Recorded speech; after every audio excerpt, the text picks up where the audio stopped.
السلام علیکم۔ Professor Riyadh with you کے ساتھ حاضر خدمت ہوں۔ آج میں نے قومی اسمبلی کا حلقہ 231 کا جائزہ لینے کے لیے اس حلقے کا انتخاب کیا ہے۔ یہ حلقہ کراچی کے ملیر اور اس کے ملحقہ اضلاع پر مشتمل ہے۔ اس حلقے میں ملیر کینٹونمنٹ کا کچھ حصہ اور فیصل کینٹونمنٹ کا کچھ حصہ بھی شامل ہے۔ نئی حلقہ بندی میں شرافی گوٹھ اور دیگر کئی گوٹھ جس میں ہزاروں کی تعداد میں ووٹر ہیں وہ بھی اس میں شامل ہوئے ہیں۔ اس حلقے کے اندر لسانی اعتبار سے پنجابی، سندھی، بلوچ، پختون، مہاجر یعنی اردو بولنے والے اور دیگر گلگتی، بلتی اور اس کے علاوہ براہوی اور کئی زبانیں بولنے والے لوگ جو ہیں آباد ہیں۔ بنیادی طور پہ اس حلقے کی شناخت شہری حلقہ ہے۔ یہ اس سے پہلے 237 حلقہ کہلاتا تھا اور اس سے پہلے یہ 257 کا حلقہ تھا۔ 257 کا یہ جو حلقہ تھا وہ 2008 میں تھا اور اس کے بعد اس کا نام تبدیل ہوا، نئی حلقہ بندی میں 237 ہوئی اور اس کے بعد ابھی جو ہے 231 کے نام سے منسوب ہے یہ حلقہ۔ اس حلقے میں کوئی بنیادی رد و بدل نہیں ہوا ہے۔ چند نئے علاقے جس میں فیصل کینٹونمنٹ اور شرافی گوٹھ اور اس طرح کے کچھ علاقے جس میں ایئرپورٹ کے پیچھے جو ہے نا وہ گوٹھ ہیں مختلف، وہ شامل ہوئے ہیں۔ باقی یہ حلقہ اپنے جو ووٹرز کے اعتبار سے وہی حلقہ ہے جو 2008 سے چلا آ رہا ہے۔ اس حلقے سے میں نے بھی 2008 میں پاکستان پیپلز پارٹی کے ٹکٹ پہ انتخاب لڑا تھا اور 46,000 ووٹ لیے تھے۔ اس کے بعد کینڈیڈیٹ بدلتے رہے اور اس حلقے میں پاکستان پیپلز پارٹی کا بہت زیادہ اثر و رسوخ موجود ہے۔ کراچی میں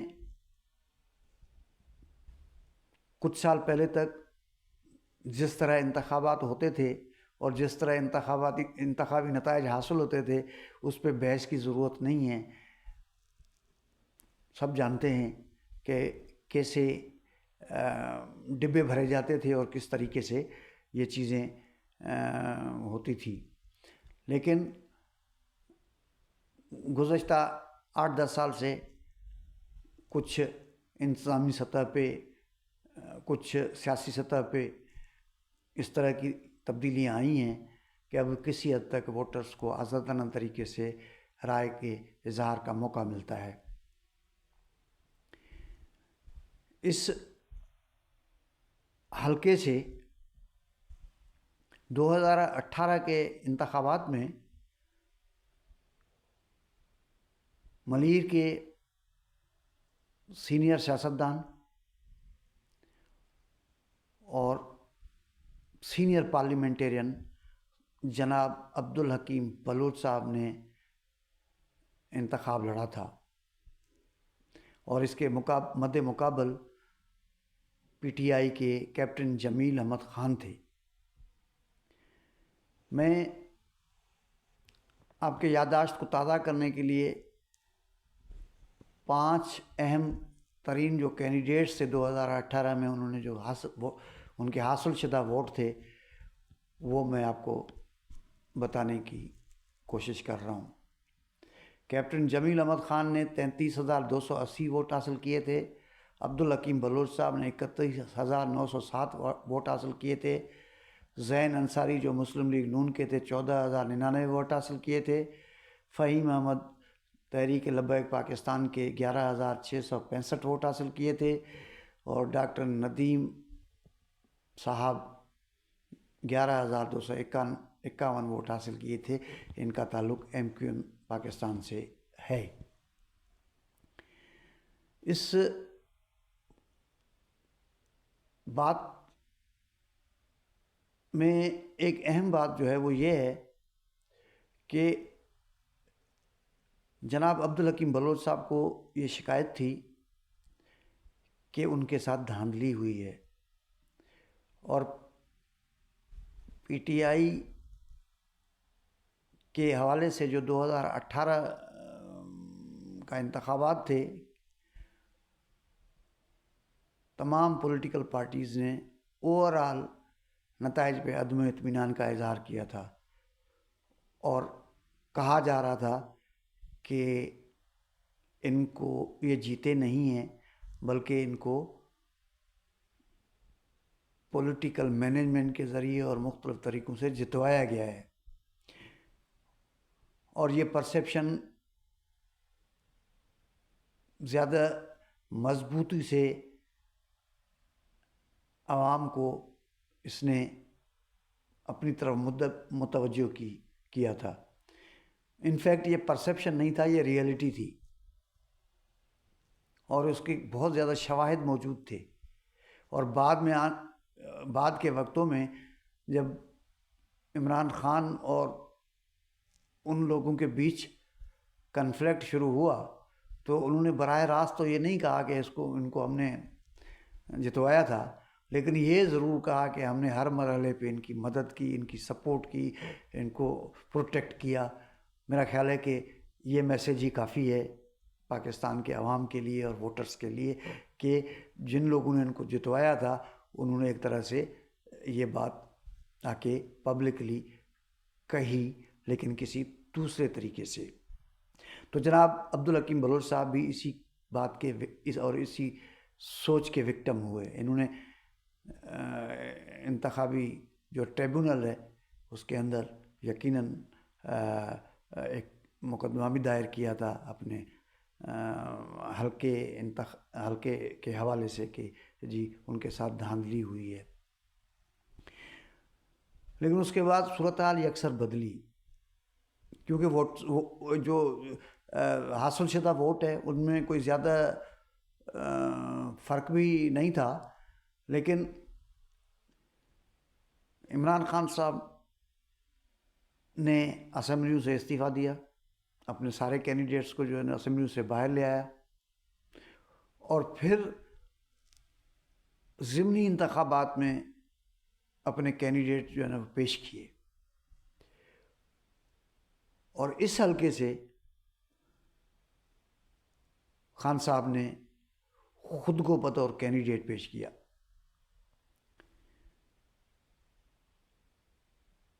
اور بھرپور مہم چلائی، لیکن اس حلقے سے جناب عبدالحکیم بلوچ صاحب نے ان کو شکست دی۔ دو اور پہلو ہیں جس کا میں ذکر کرنا ضروری سمجھتا ہوں۔ ایک تو یہ ہے کہ اس سے پاکستان پیپلز پارٹی اور جناب عبدالحکیم بلوچ صاحب کی نفسیاتی برتری ثابت ہو گئی، جس کے اثرات آج تک موجود ہیں۔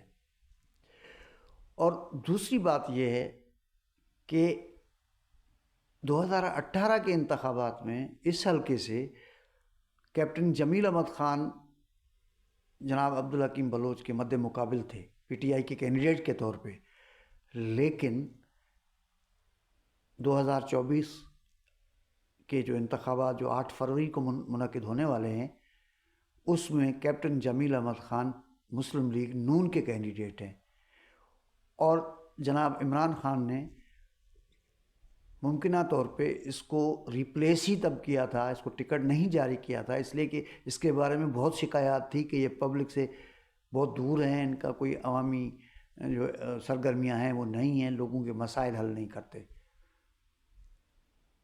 تو خان صاحب نے اس کو ویسے ہی علیحدہ کر دیا تھا اپنے جو ہے نا وہ بطور امیدوار کے. اب وہ مسلم لیگ نون کے کینڈیڈیٹ ہیں، تو حلقے کے اندر ان کی کوئی ایسی ریپوٹیشن نہیں ہے، اور مسلم لیگ نون کی جو 16 مہینے کی حکومت ہے اس نے ویسے ہی پنجاب میں اس کو غیر پاپولر اور غیر مقبول کر دیا ہے. سندھ میں تو خیر ان کے کوئی روٹس ہی نہیں تھے اس طرح کے، یا نہ ہیں ابھی. تو اس حوالے سے اگر دیکھا جائے تو پاکستان پیپلز پارٹی کے کینڈیڈیٹ جناب عبدالحکیم بلوچ صاحب آسانی سے اس نشست کو جیت سکتے ہیں. ایک جو اہم جو عنصر ہے اس میں، اس جیت میں، وہ میں ضرور زیر بحث لانا چاہتا ہوں. اس حلقہ بندی میں کچھ ایسے علاقے بھی شامل ہو گئے ہیں جو روایتی طور پہ پیپلز پارٹی کے ووٹر ہیں، اور وہ آباد کار ہیں جو سندھ کے مختلف اضلاع سے آ کر اس علاقے میں بسے ہیں. ان کی فیملیاں سندھ کے دیگر اضلاع میں پیپلز پارٹی کے ووٹر ہیں، اور ان میں سے کچھ لوگ یہاں پہ آباد ہوئے ہیں، جس کی وجہ سے پیپلز پارٹی کو کسی مشکل کا شکار نہیں ہونا پڑے گا. میں ایک دو علاقوں کا ذکر کرنا چاہوں گا.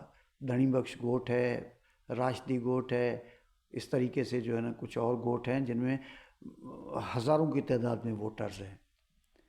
اور پھر ایک قدیم بلوچ آبادی ہے شرافی گوٹ، اور اس سے ملکہ دیگر گوٹ ہیں جو روایتی طور پہ پیپلز پارٹی کے ووٹر ہیں. تو اس حوالے سے مطلب یہ